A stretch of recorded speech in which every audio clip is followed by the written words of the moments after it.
¿Qué tal amigos? Nuevamente les saluda a su hermano y amigo en Cristo, Antonio García Hernández, en este canal Estudiando el Verbo. Quiero dar una cordial bienvenida a cada uno de ustedes y como siempre vamos a hacer el repaso de la lección número 12 para este 18 de junio del año 2022, titulada José, príncipe de Egipto. Para ello quiero invitarles, como siempre, también a que me acompañen a tener una palabra de oración. Inclinen su rostro, cierren sus ojos y oremos. Bendito sea nuestro Padre que estás en los cielos, te alabamos y te glorificamos, Padre eterno, porque solamente tú lo mereces. Y te agradecemos, oh Señor, en esta hora, por este privilegio que nos das de abrir tu palabra.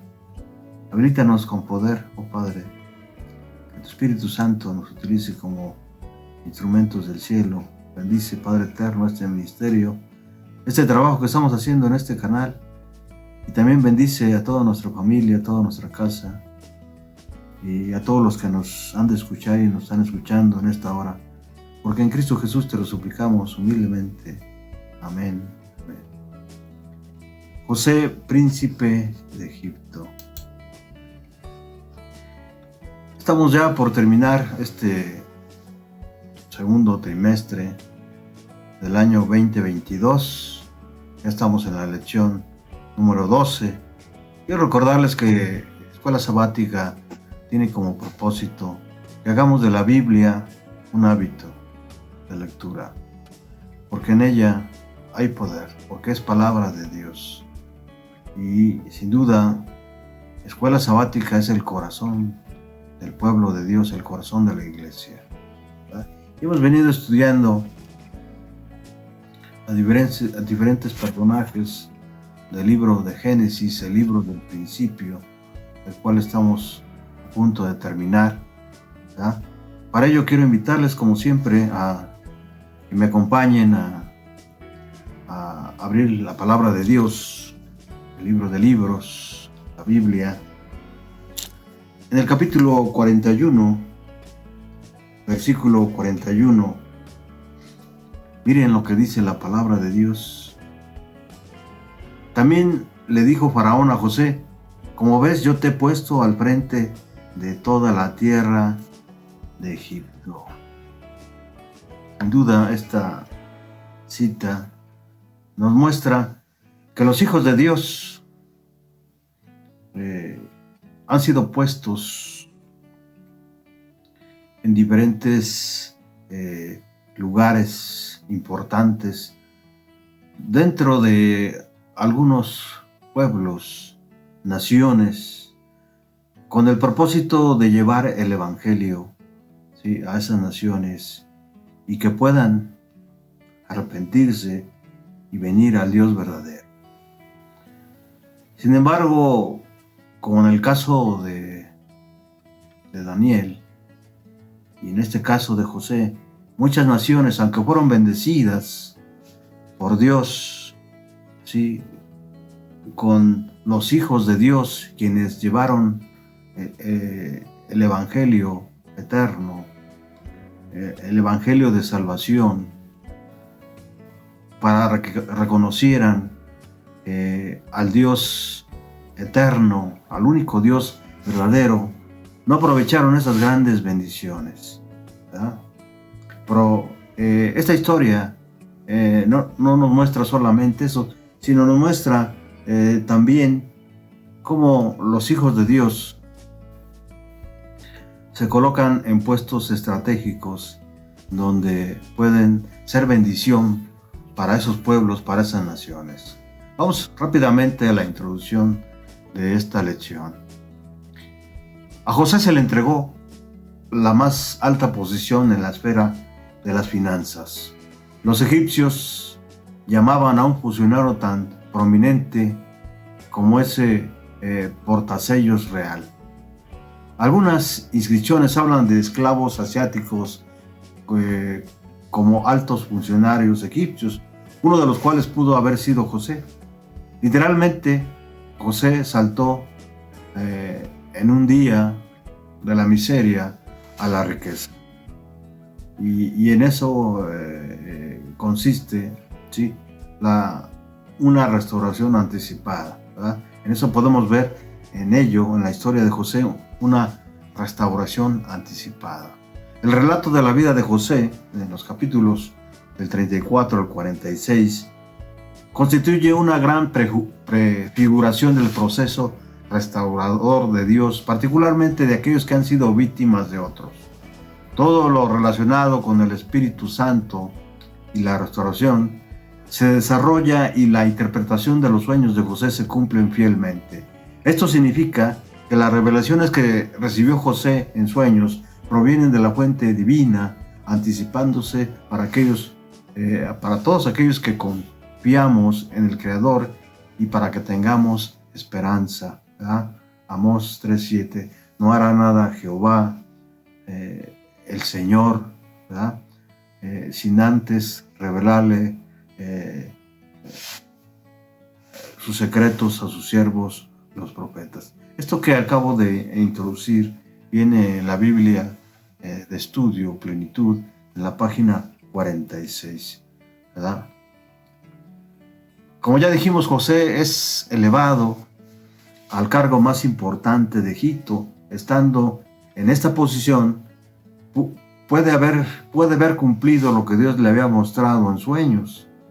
Sus hermanos postrados reverentemente ante él, ¿verdad? ¿Qué debía hacer con ellos? ¿Vengarse por el daño que le habían causado? ¿Perdonarlos y olvidar completamente el pasado? Para un creyente como José, el perdón es la única opción. Sin embargo, no es un perdón ciego. José quería asegurarse de que la historia no volvería a repetirse. Y en esta lección vamos a ver algunos aspectos, algunos puntos interesantes de esta lección. 3 puntos interesantes. Número 1, José, príncipe de Egipto. Número 2, José prueba a sus hermanos.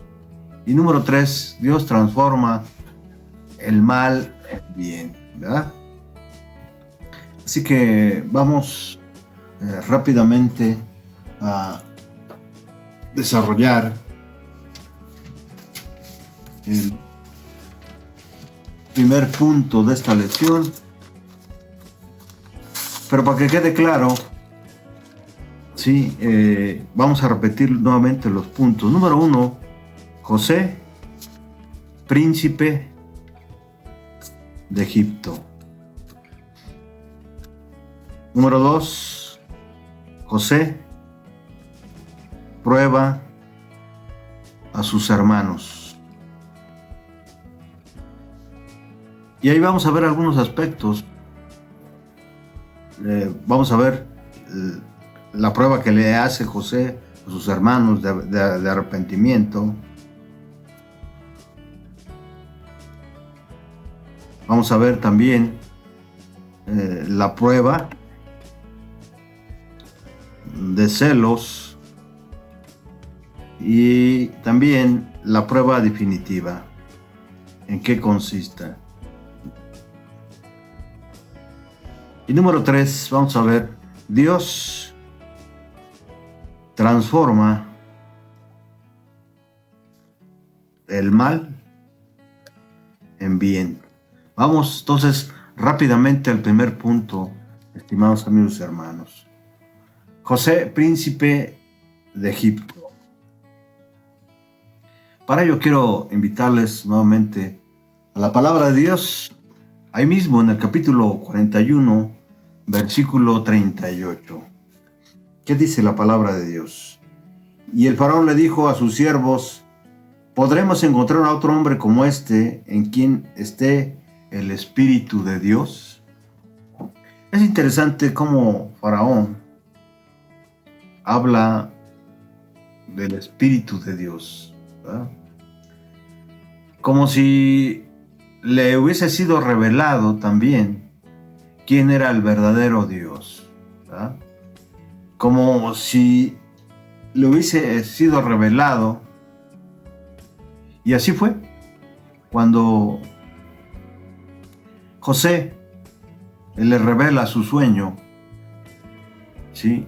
Se da cuenta que José era un hombre muy diferente, ¿verdad? Y también porque José no se atribuyó la revelación de ese sueño a él mismo. Además de interpretar los sueños de Faraón, José propuso un plan para que Egipto estuviese preparado para los 7 años de hambre profetizados, Génesis 41, del 32 al 36. ¿Verdad? Faraón reconoció que Dios había dotado a José de sabiduría y lo nombró visir de Egipto y le proporcionó una esposa, de acuerdo ahí los versículos 39 al 44. ¿Verdad? Muchos preguntarán, bueno, ¿cómo se llamaba su esposa? No vamos a leer todos los versículos porque no nos alcanzaría el tiempo, ¿verdad? Solo estoy dando las citas para que ustedes las anoten y puedan ustedes verificar, ¿sí?, los detalles. Durante los 7 años de abundancia, recogió José trigo como arena del mar, de acuerdo a lo que dice el versículo 49. También él mismo fue bendecido con el nacimiento de 2 hijos, Manasés, que significa que hace olvidar, y Efraín, que significa doble fertilidad. Dios había convertido algo malo, ¿verdad?, ser esclavo, en algo bueno, en este caso ser un príncipe de Egipto, a José. Vamos al siguiente punto, ¿verdad? José prueba a sus hermanos. Versículo 21. ¿Qué dice la palabra de Dios? ¿Cómo está escrito? Y decían el uno al otro: verdaderamente hemos pecado contra nuestro hermano, pues vimos la angustia de su alma cuando nos rogaba y no le escuchamos, por eso ha venido sobre nosotros esta angustia. Es interesante esta prueba que les hace José a sus hermanos, ¿verdad? Al comenzar los años de hambre, José abrió los graneros y proveyó de trigo tanto a los egipcios como a los extranjeros. Génesis 41, del 56 al 57. Al enterarse de esto, Jacob, padre de José y de los demás hermanos, incluyendo a Benjamín, al enterarse de esto envió a sus hijos a Egipto, excepto a Benjamín, para comprar trigo, ¿verdad? Génesis 42, del 1 al 4. ¿Verdad? Ahora, hacía 20 años que habían vendido a José, sus hermanos, ¿verdad? Dijeron el uno al otro, ¿verdad? Ahí en el capítulo 37, versículo 19, y también en Génesis 37, 22, ¿verdad? Dijeron: no derraméis sangre. Vamos rápidamente a la Biblia para por lo menos confirmar estas citas. Génesis 37, 22. ¿Qué dice la palabra de Dios? Además, para librarlo de sus manos y hacerlo volver a su padre, Rubén dijo: no derramen sangre, arrójenlo a este pozo que está al desierto, pero no lo pongan la mano encima. ¿Verdad? Entonces José decidió ponerlos a prueba La prueba fue efectiva. Como no sabían que José les entendía, hablaron entre ellos con libertad. Hay ciertos paralelismos entre esta cena y la última vez que lo vieron.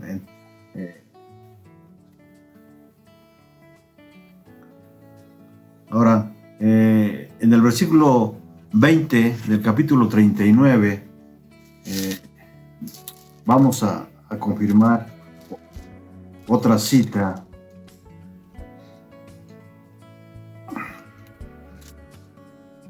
Entonces agarró José y lo puso en la cárcel donde estaban los presos del rey, y allí en la cárcel se quedó José, ¿verdad? Vemos entonces cómo José fue tratado en Egipto de una manera injusta, ¿verdad? Y en la actualidad decían el uno al otro, ¿verdad? Se nos demanda su sangre. Ellos reconocían que lo que habían hecho con su hermano no fue bueno, ¿verdad? Entonces los puso juntos en la cárcel. Es ahí donde existe un paralelismo en lo que sufrió José y lo que ahora él decidió hacer con sus hermanos, ¿verdad? Esa es una prueba de arrepentimiento, ¿sí? Con la cual se las aplicó José a sus hermanos. Vamos a ver una segunda prueba, la prueba de celos. Para ello quiero invitarles para que vayamos a la palabra de Dios en Génesis 43, 34. ¿Qué dice la palabra de Dios? Génesis 43, 44.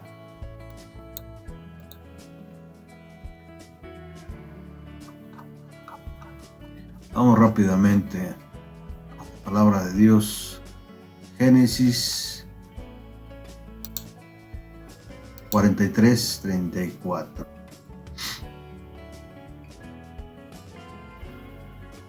Miren lo que dice la palabra. Y José tomó viandas delante de sí para ellos, y más la porción de Benjamín era 5 veces mayor que cualquiera de la de ellos, y bebieron y se alegraron con él. Entonces, una prueba más que les pone José, la prueba de celos, es que José trata de una manera muy diferente a Benjamín que a sus hermanos, ¿verdad? Dejando a Simeón en la cárcel, entonces José permitió que sus hermanos regresaran a Canaán con el compromiso de volver trayendo a Benjamín con ellos. Génesis 42, 19 al 20 y 24. Al ver a Benjamín, los sentimientos de José estallaron.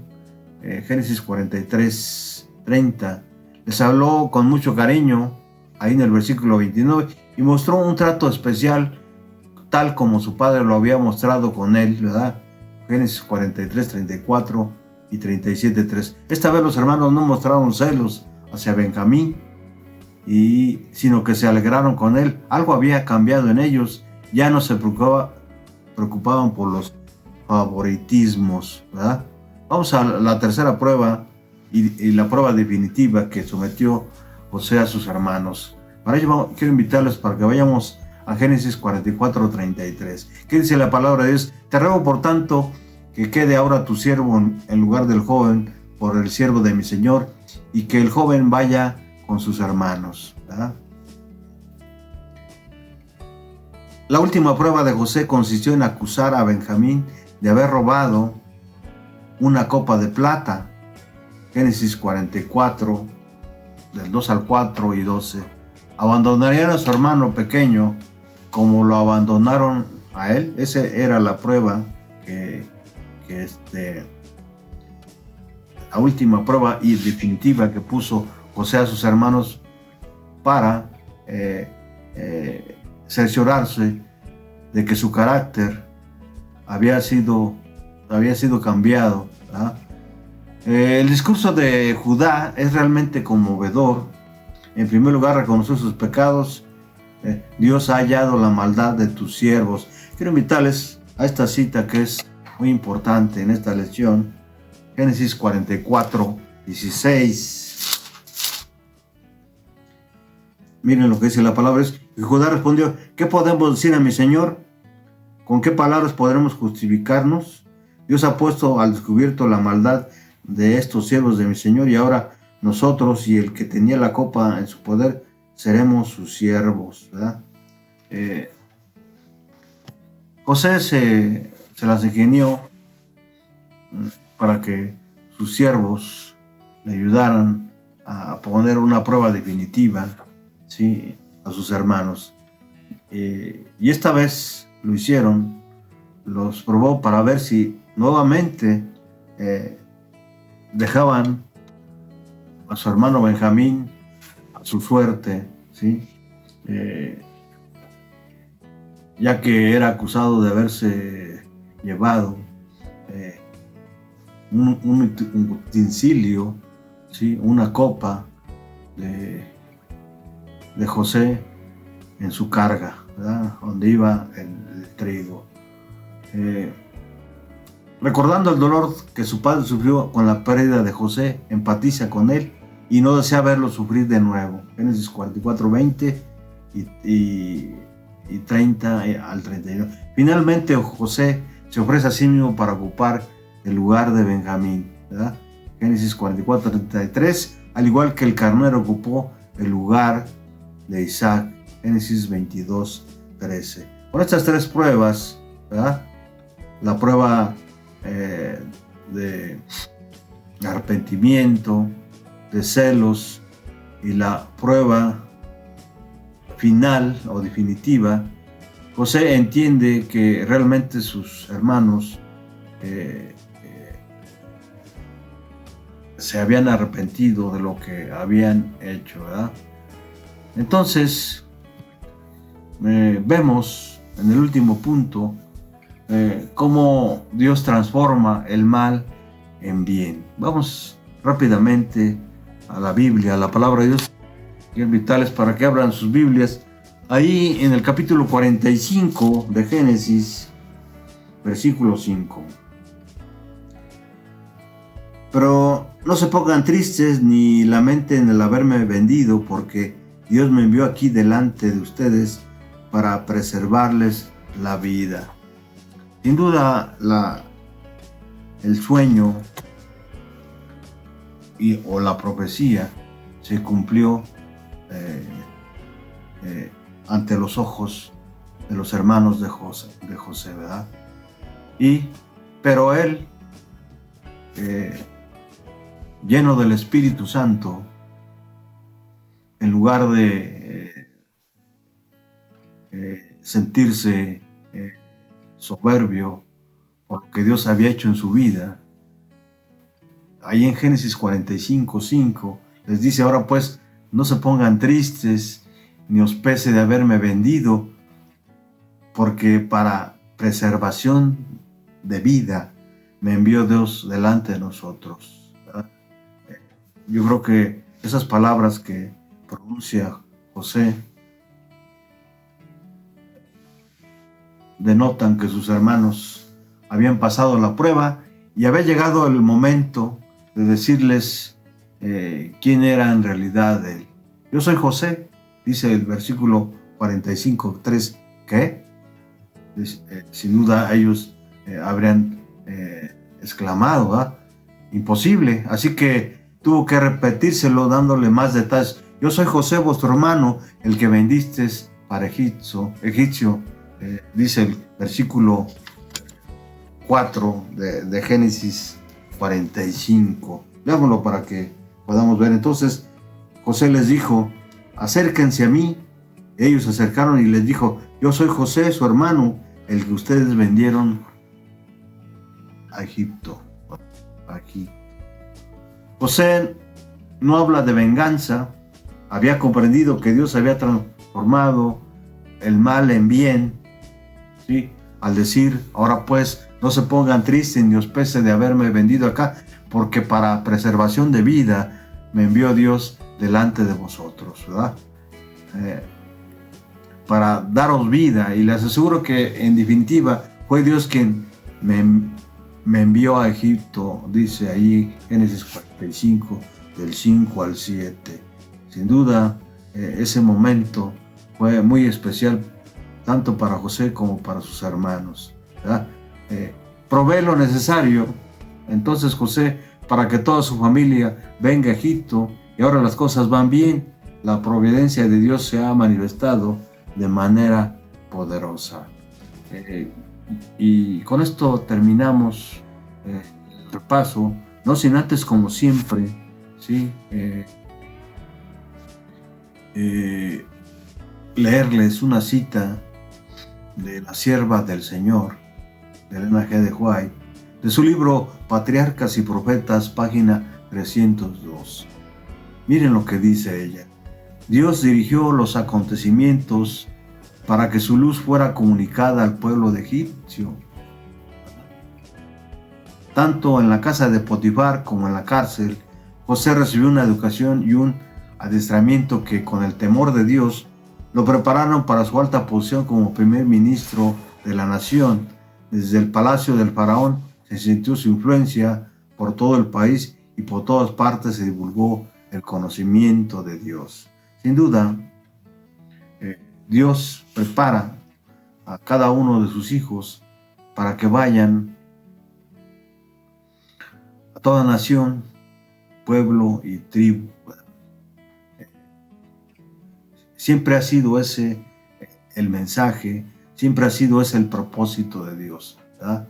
Dios, entonces, dice Elena G. de White, dirigió los acontecimientos para que su luz fuera comunicada al pueblo de Egipto. Y así como Dios dirigió esos acontecimientos y la luz llegara al pueblo de Egipto, así también Dios dirigió también su luz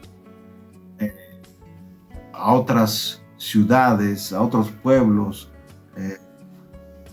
a Babilonia, por ejemplo, es donde sus verdaderos hijos han estado predicando el Evangelio eterno, ¿verdad?